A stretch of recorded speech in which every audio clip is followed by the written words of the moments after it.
The COVID-19 pandemic has been more deadly for Americans than the Vietnam War, with deaths from the coronavirus in the past 3 months higher than the US death toll in the 20-year-long combat.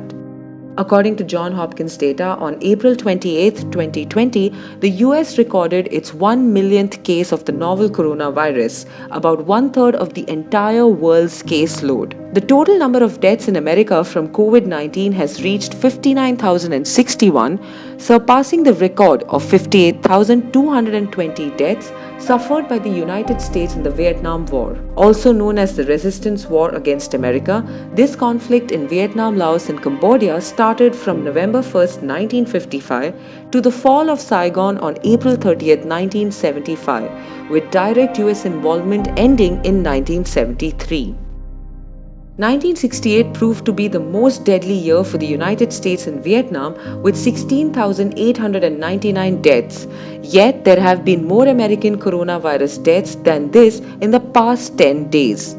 Reports suggest that there have been 17.6 American deaths per 100,000 inhabitants because of the coronavirus outbreak, while even in the deadliest year of the Vietnam War, there was only half of this, with 8.5 American deaths per 100,000 inhabitants. The high number of US casualties during the Vietnam War caused massive protests across the country calling for an end to American involvement. The coronavirus pandemic in the United States has also sparked protests to open the country back up and for social distancing guidelines to be lifted. Similar to President Lyndon Johnson during the Vietnam War, Donald Trump too has been facing criticism for his approach to the coronavirus crisis, especially for a suggestion that disinfectant could be injected into a person as a cure.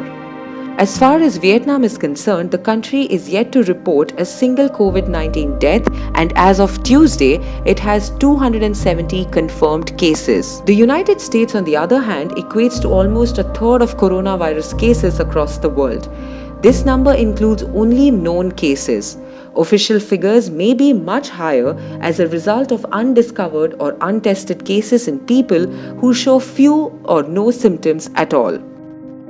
The lack of wide-scale national testing has also prevented even those showing symptoms to receive a test to confirm their case, keeping numbers lower than they could potentially be.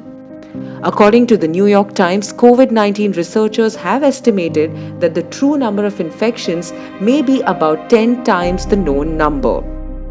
Even as it stands, roughly 1 in every 330 people in the United States has now tested positive for the virus. According to the CDC, all national level forecasts indicate that deaths are likely to continue rising over the next 4 weeks.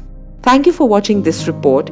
We urge you to maintain social distancing, stay home, stay safe, practice hand and respiratory hygiene, and most importantly, keep yourself informed only through trusted sources.